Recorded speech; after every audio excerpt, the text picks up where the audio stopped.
साथियों नमस्कार। पुनः आप सभी का स्वागत है आपके इस चैनल देसी लल्लन टॉक पर। साथियों बड़े खुशी की बात है कि देश के जिन जिन हिस्सों में सहारा के निवेशकों ने ऐसे जनप्रतिनिधियों को चुना जिनसे पहले वादा ले लिया था कि आप हमारी आवाज़ को सड़क से लेकर संसद तक उठाएंगे, तब हम आपको मतदान करेंगे। और कई सांसद आपके इस मुद्दे पर खरे उतरते हुए नजर आ रहे हैं। सहारा के निवेशकों ने जो पिछले 10 वर्षों में जो संघर्ष किया है सड़क से लेकर संसद तक, उसमें एक बड़ी सफलता मिली है। खबर बिहार से आई हुई है। हम सभी लोग जानते हैं इस समय संसद में घमासान कटा हुआ है। सरकार अपनी बगलें झांकती हुई नजर आ रही है। विपक्ष के नेता राहुल गांधी सरकार को पुरजोर तरीके से घेरने में लगे हुए हैं। ऐसे में तमाम सहारा के जो निवेशक हैं वो अपने उन जनप्रतिनिधियों से मिलने गए थे कि आपको मैंने मतदान किया था, अब आप जीत कर संसद पहुंच चुके हैं, और जब आपकी आवाज़ संसद में उठे दो सबसे पहले सहारा के निवेशकों के लिए उठे। बिहार से आवाज़ आई है। सीपीआई के नेता, सीपीआई के सांसद आरा से हैं सुदामा प्रसाद। उन्होंने पुरजोर तरीके से सदन के अंदर सहारा के निवेशकों की बात सरकार के सामने रखी और एक एक निवेशक को भुगतान दिलाने के लिए उन्होंने सरकार से और संसद से गुजारिश किया। दूसरी बड़ी खबर इंटरेस्टेड है साथियों। सरकार कहीं ना कहीं अब सहारा के निवेशकों से भी डरने लगी है। पप्पू यादव ने जब सहारा के निवेशकों की बात उठाने चाही तो सभापति महोदय ने उनकी आवाज़ को दबा दिया, माइक बंद कर दिया गया और उनकी आवाज़ को दबाने का काम किया गया। जैसे उनकी जुबान से संसद के अंदर निकला कि महोदय एक गंभीर मुद्दा है सहारा इंडिया, तत्काल उनको रोक दिया गया, उनकी आवाज़ को दबा दिया गया। हालांकि बड़े पुरजोर तरीके से वो सहारा के निवेशकों की बात को उठाने जा रहे थे। सहारा इंडिया शब्द सुनते ही सरकार घबरा गई और सरकार को लगा कि यदि पप्पू यादव घेरना स्टार्ट करेंगे इस मुद्दे पर, तो चाहे तो वो सहकारिता मंत्री अमित शाह जी हों, चाहे वो वित्त मंत्री, और चाहे फिर वो आदरणीय BL वर्मा जो सहकारिता गृह राज्य मंत्री रहे हैं, वर्तमान में कौन है मैंने इतना गौर नहीं किया। अमित शाह ने तो छाती ठोक कर कहा था कि सहारा के निवेशकों को भुगतान 9 माह में मिल जाएगा। उत्तराखंड की जनसभा में खुलेआम कहा था कि सहारा के निवेशकों का भुगतान 9 माह में मिल जाएगा। एक एक निवेशक के भुगतान की जिम्मेदारी भरी जनसभा के बीच में सहारा के निवेशकों की अमित शाह जी ने ली थी। 10 करोड़ निवेशकों के भुगतान का वादा किया था। साथियों 10 करोड़ तो छोड़ जाइए, पिछले 1 वर्ष से सहारा का निवेशक उम्मीद लगाए बैठा है अमित शाह जी अपने वादे पर खरे उतरेंगे।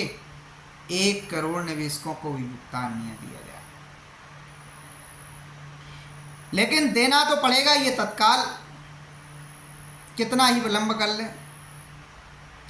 ब्याज समेत सहारा के निवेशकों को भुगतान सरकार को देना ही देना पड़ेगा,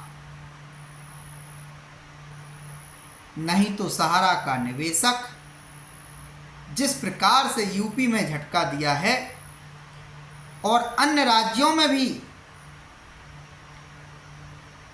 नोटा पे वोट देने का काम किया है, कई जगह पर सहारा के निवेशकों ने अपने स्थानीय स्तर पर सांसद पद के प्रत्याशियों से वादे करा लिए थे, और उनके साथ वीडियो जारी करवा लिया था, सर आपको हम वोट एक ही शर्त पे करेंगे कि जिस दिन भी आप सदन में पहुंचेंगे सबसे पहले अगर आप कोई आवाज़ उठाएंगे तो सहारा के निवेशकों की आवाज़ उठाएंगे। इसी का परिणाम है कि सरकार बनने के बाद जब भी पहली बार जो संसद पहुंचे हमारे सांसद हैं, उनमें से कई सांसदों ने सहारा के निवेशकों का दर्द उठाने का प्रयास किया है। और जो विपक्ष की भूमिका में बैठे हुए हमारे संसद में जनप्रतिनिधि हैं, उनसे अभी मिलने की ज़रूरत है। सहारा के मुद्दे को जब तक बारीकी से हमारे देश के जिम्मेदार अधिकारियों को, जिम्मेदार नेताओं को, उच्च पदों पर बैठे हुए तमाम जनप्रतिनिधियों को बड़े गहराई से जब तक नहीं समझाया जाएगा, नहीं बताया जाएगा, तब तक सहारा के निवेशकों की मूल समस्या का समाधान नहीं हो सकेगा। आवाज़ तो उठाई जा रही है, लेकिन मूल समस्या क्या है ये नहीं बताई जा रही है। मूल जो समस्या है वो है सहारा के निवेशकों का भुगतान, और मूल जो समस्या की जो समाधान की जो व्यवस्था है वो है सरकार के एकमात्र हाथों में। पूरा देश जानता है सहारा के पास प्रॉपर्टियां हैं, पूरा देश जानता है सहारा ने हलफनामा सुप्रीम कोर्ट में जाकर दिया था, उनकी जितने भी एसेट्स हैं, जितने भी संपत्तियां हैं। लेकिन पूरा देश यह बात नहीं जानता है कि सहारा समूह ने ये संपत्तियां किसी एक व्यक्ति के नाम, एक कंपनी के नाम, एक सोसाइटी के नाम नहीं खरीदी है। भिन्न भिन्न डायरेक्टरों के नाम से ये संपत्तियां हैं, भिन्न भिन्न सोसाइटियों के नाम से ये संपत्तियां हैं, भिन्न भिन्न कंपनियों के नाम से ये संपत्तियां हैं। और हो क्या रहा है इस मामले में? बिना सरकार की परमिशन के, बिना सेबी की परमिशन के, बिना सेबी को जानकारी दिए, बिना सुप्रीम कोर्ट को अवगत कराए सहारा बैक डोर से इन संपत्तियों को निपटाने पे लगा हुआ है। कई जगह की संपत्तियां बेची गई, उस पैसे को न ही सहारा के निवेशकों को भुगतान के रूप में दिया गया, ना ही माननीय सुप्रीम कोर्ट का जो आदेश है 2012 का उसकी पालना के एवज में दिया गया। इस बात को हमारे देश के जिम्मेदारों तक पहुंचानी पड़ेगी, क्योंकि उनको लगता है ये सहारा वहारा का मामला बहुत हल्का है और सरकार 2 मिनट में ही निपटा सकती है। बशर्ते हमें आपको जागरूक होना पड़ेगा। सहारा के 10 करोड़ निवेशक हैं। जितनी भी सोसाइटियां, जितनी भी कंपनियां, जितनी भी सहारा की फर्में हैं, डायरेक्ट इनडायरेक्ट इनसे कम 30 से 40 करोड़ लोग सीधा प्रभावित हैं। कि लोगों के सपने तबाह हो गए हैं। ना जाने कितने हमारे एजेंट भाई तनाव में आकर, बीमारी की चपेट में आकर मृत्यु के काल में समा गए। कोई हिसाब किताब करने वाला नहीं, कोई संसद को रिपोर्ट देने वाला नहीं। यदि एक हमारा सैनिक शहीद होता है, सरकार के पास रिपोर्ट होती है। यदि सड़क पर चलने वाला कोई वाहन से भी दुर्घटना का शिकार होता है, उसकी भी रिपोर्ट सरकार के पास होती है, उनकी भी संख्या सरकार के पास दर्ज होती है। कोई किसान आत्महत्या जैसे कदमों को उठाता है, उसकी भी रिपोर्ट सरकार के पास होती है। क्या ये सहारा के निवेशक अफगानिस्तान से आए हुए हैं, पाकिस्तान से आए हुए हैं? क्या ये तालिबानी लोग हैं जो इनकी मदद नहीं की जा रही है? कोई सरकार के पास इनके बारे में आंकड़ा नहीं है। मैंने जब सहकारिता मंत्रालय से पूछा कि सहारा समूह के निवेशकों को भुगतान कितने वर्षों से नहीं किया जा रहा है? कोई जवाब नहीं दिया गया। आरटीआई के जरिए गुमराह करने का काम कर दिया गया। मैंने पुनः आरटीआई के माध्यम से पूछा, सहारा की जितनी भी सोसाइटियां हैं, कितने ऐसे निवेशक हैं जिनके खातों की परिपक्वता अवधि पूर्ण हो गई है और भुगतान नहीं कर रही है? कोई हिसाब किताब नहीं है सरकार के पास, कोई जवाब नहीं दिया गया। फिर मैंने एक आरटीआई लगाई, मैंने पूछा सोसाइटी के अंदर सहारा समूह का किस प्रकार से कंट्रोल है? कोई जवाब नहीं दिया गया। मेरा मानना ये था क्योंकि सोसाइटियां स्वतंत्र होती हैं, मेंबरों के द्वारा निर्वाचित लोग वहाँ बोर्ड ऑफ डायरेक्टर होते हैं, तो जो बोर्ड ऑफ डायरेक्टर है वो निवेशकों के द्वारा निर्वाचित बैठा हुआ है सहारा की सोसाइटियों में, या सहारा समूह के जो चोर अधिकारी जिन्होंने बड़े बड़े घोटाले करके सहारा के निवेशकों को खून पसीने की रकम को हड़पने का काम किया है, कि उनका कंट्रोल रहता है।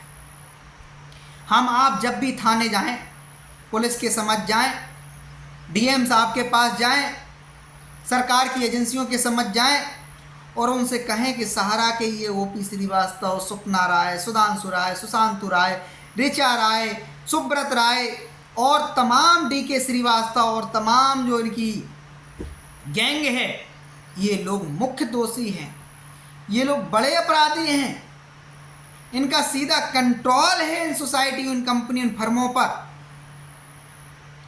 लेकिन हमारे आपकी बात को सरकार के अधिकारी, सरकार की एजेंसियां, पुलिस अधिकारी, डीएम कोई नहीं सुनना चाहता। सहारा का एक वकील आता है और कह के चला जाता है कि ओपी श्रीवास्तव, सुपना राय, सुधांशु राय, सुशांतु राय, ऋचा राय, डीके श्रीवास्तव, सुब्रत राय का इन फर्मों से, इन सोसाइटियों से कोई लेना देना नहीं है, और ये अधिकारी मान लेते हैं।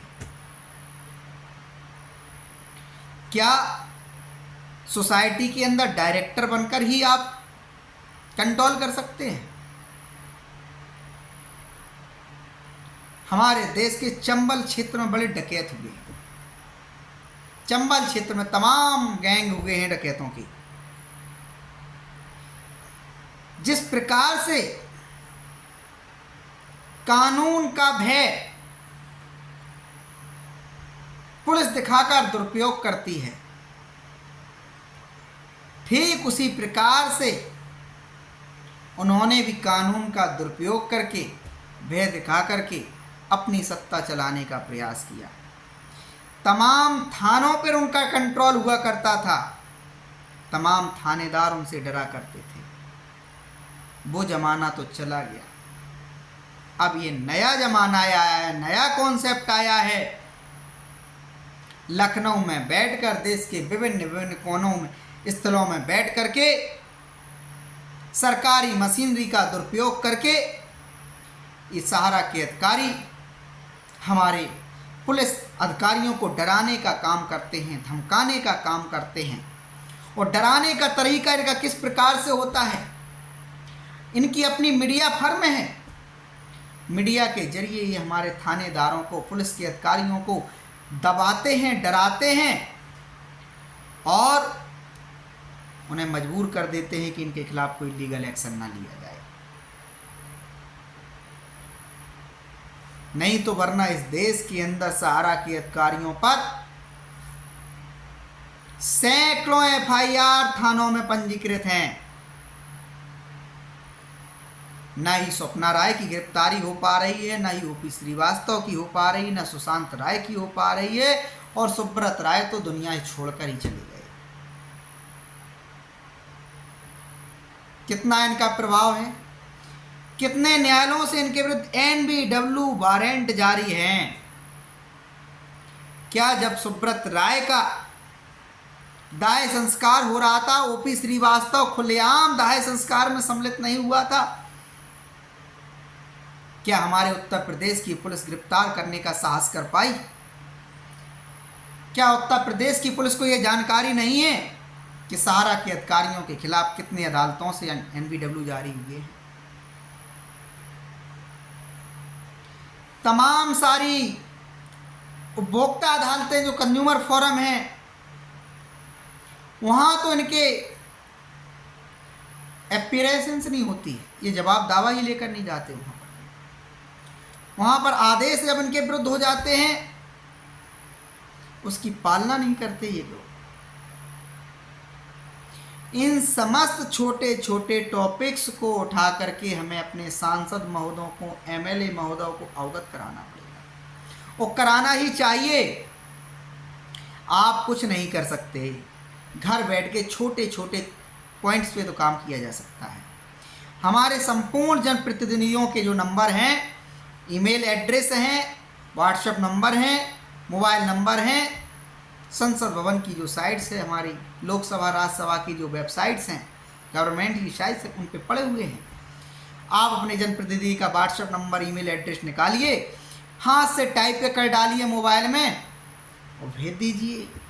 बताइए सहारा के बारे में क्या है, उनको ये भी बताइए यदि आप हमारी आवाज़ को पुरजोर तरीके से नहीं उठाएंगे तो हम विपक्षी दल के, अब इस कॉन्सेप्ट से भी हमें आपको बाहर आना पड़ेगा। पिछले कई वर्षों में सहारा के निवेशकों ने इस बात को बड़ी प्रमुखता से प्रचार किया कि हम नोटा को वोट देंगे। नोटा पर वोट देने से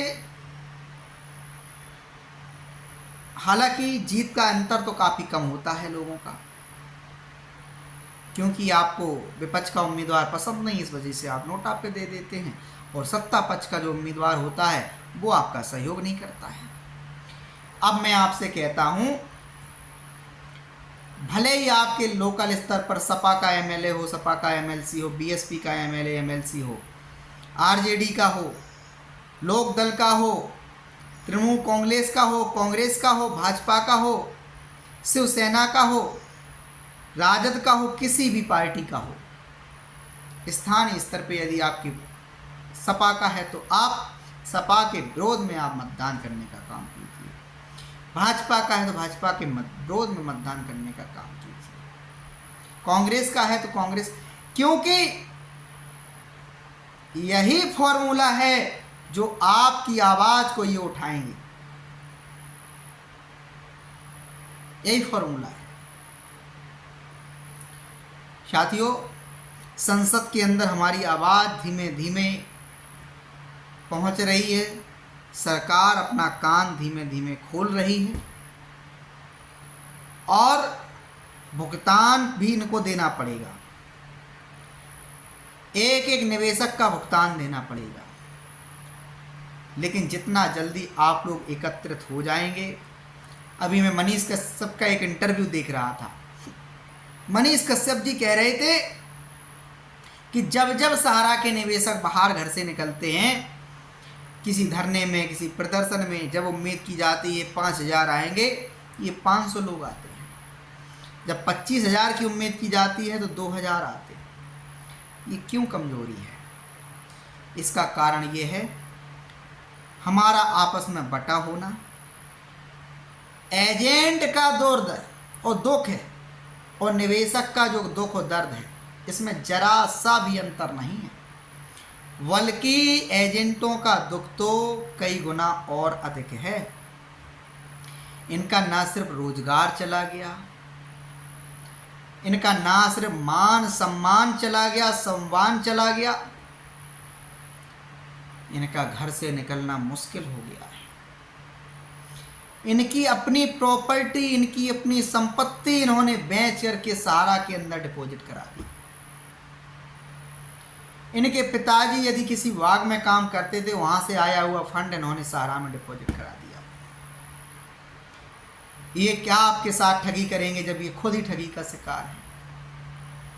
तो इस मत को तो सबसे पहले आपको बदल लेना ही चाहिए कि एजेंट आपसे खुशहाल है या एजेंट को कोई दर्द नहीं है।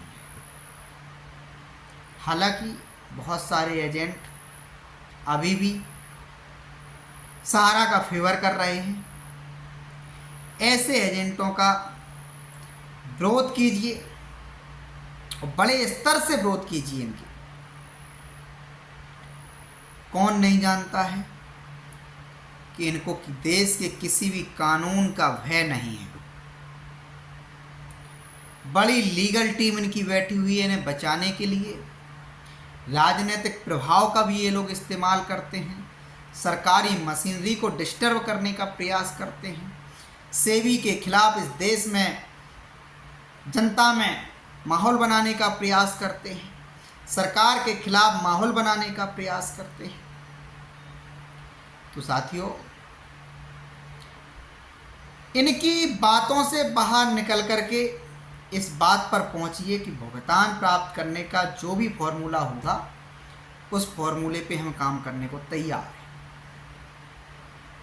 और मैंने जब से आप लोगों से अपील की है कि सहारा के निवेशकों से भुगतान के ये जो फॉर्मूले हैं नोट कर लीजिए, उस दिन ही अगर आप लोगों ने नोट कर लिए होते तो आज दिन तक आपका पाई पाई का भुगतान मिल गया होता। फॉर्मूला नंबर 1 हमारा था कि 10 करोड़ निवेशक हैं, 10 मिनट के लिए शपथ लेके प्रत्येक दिवस सहारा के मुद्दे पर काम करना है। अब आपस में खुद में बांट लीजिए कि आज आपको करना क्या है। पॉइंट नंबर 1, आपको वीडियो बनाकर सोशल साइट्स पर सरकार के ऑफिस को, मंत्रालय को टैग करके डालना है। फेसबुक, इंस्टाग्राम नहीं टैग करना आता है, नॉर्मल तरीके से फॉरवर्ड कर दीजिए। भुगतान की डिमांड कीजिए, सहारा के सर्टिफिकेट सामने रख दीजिए कि हमें इस प्रकार से चीट किया गया और ये हमारा इतना भुगतान बकाया है। पॉइंट नंबर 2 हमारा है कि आप पत्र लिखिए अपने राज्य के मुख्यमंत्री को, अपने राज्य के डीजीपी को, अपने राज्य के सचिव को, प्रधानमंत्री कार्यालय को, सहकारिता मंत्रालय को, राष्ट्रपति कार्यालय को। सारे एड्रेस गूगल पे पड़े हुए निकाल लीजिए, भेजिए। पॉइंट नंबर 3, मेल का पैसा नहीं लगना। उसी कॉपी पेस्ट को जो आपने लिखा है सब सारे अधिकारियों को भेज दिए। आप जिले के एसपी को भेजिए, जिले के डीएम को भेजिए, सहकारिता विभाग को भेजिए, सहकारिता मंत्रालय को भेजिए, मुख्यमंत्री के मेल एड्रेस को भेजिए, सभी जगह उसको मेल कर दीजिए। पॉइंट नंबर 3, आप स्थानीय जनप्रतिनिधि से मिलिए, उनको ज्ञापन दीजिए। पॉइंट नंबर 4, समय समय पर छोटे छोटे प्रदर्शन कीजिए, एकत्रित होइए, परमिशन लेकर के प्रदर्शन कीजिए, डीएम के दफ्तर का घेराव करके वहाँ जो है प्रदर्शन कीजिए। इसके बाद नेक्स्ट पॉइंट हमारा है कि आप किसी भी न्यायालय की शरण जरूर लें, चाहे उपभोक्ता फोरम में चले जाएं, चाहे स्थायी लोक अदालत में चले जाएं, चाहे सिविल न्यायालय में चले जाएं, चाहे क्रिमिनल केस दाखिल करके परवाद के जरिए आप सीआरपीसी तो अब ख़त्म हो गई हमारी, अब आ गई है भारतीय नागरिक सुरक्षा संहिता, इसके तहत परवाद फाइल कीजिए और परवाद फाइल करने के बाद वहां से प्रयास कीजिए। भले ही कठिनता है, जटिलता है, लेकिन इसके आगे सफलता भी है। पीआईएल जैसी प्रक्रियाओं में भी जरूर हिस्सा लीजिए, हस्ताक्षर अभियान में हिस्सा लीजिए, अपने अपने घर दरवाजे पे एक एक पोस्टर जरूर चस्पा कीजिए। पोस्टर में लिखिए, सहारा से भुगतान नहीं तो वर्तमान सरकार को मर्तदान नहीं। हम वर्तमान सरकार की बात इसलिए करते हैं, हमारा बैर ना ही भारतीय जनता पार्टी से है, ना समाजवादी पार्टी से है, ना किसी भी दल से नहीं है। सभी दल हमारे देश के लिए हैं, हमारे भारत के निर्वाचन आयोग से मान्यता प्राप्त हैं। इन्होंने वहाँ शपथ पत्र दिए हैं कि निर्वाचन आयोग के नियमानुसार ये लोग अपनी पार्टी को चलाएंगे और समस्त जो दल हैं वो अपना जो काम करेंगे वो भारत में ही करेंगे, पाकिस्तान, दुबई, इंग्लैंड में करने नहीं जाएंगे, भारत के अंदर ही करेंगे। सबके तरीके तौर अलग हो सकते हैं, कोई अहंकार की धड़ा में काम कर सकता है, कोई स्वाभाविक भाव से काम कर सकता है, कोई भ्रष्टाचार में डूब करके काम कर सकता है। करेंगे सब ये जाने अनजाने में देश के लिए ही।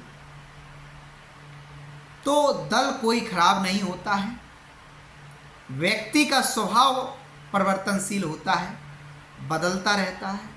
पद पर बैठ जाता है तो कुछ और होता है व्यवस्था, पद से नीचे उतर आता है तो कुछ और व्यवस्था होती है। तो किसने मलाई खाई, किसने मलाई नहीं खाई,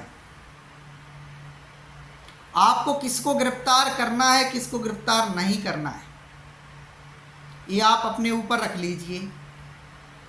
आप जिस प्रकार से सहारा के अधिकारियों को बचाने का प्रयास कर रहे हैं, बचाइए, लेकिन जो गोलमाल ये हो रहा है, सहारा की सोसाइटियों की संपत्तियों को, सहारा की कंपनियों की संपत्तियों को धीमे धीमे चोर दरवाजे से जो बेचने का जो कार्य किया जा रहा है, उसका जो पैसा कौन ले जा रहा है, कौन खा रहा है, वो निवेशकों को क्यों नहीं दिया जा रहा है, इसकी जवाबदेही सरकार की है।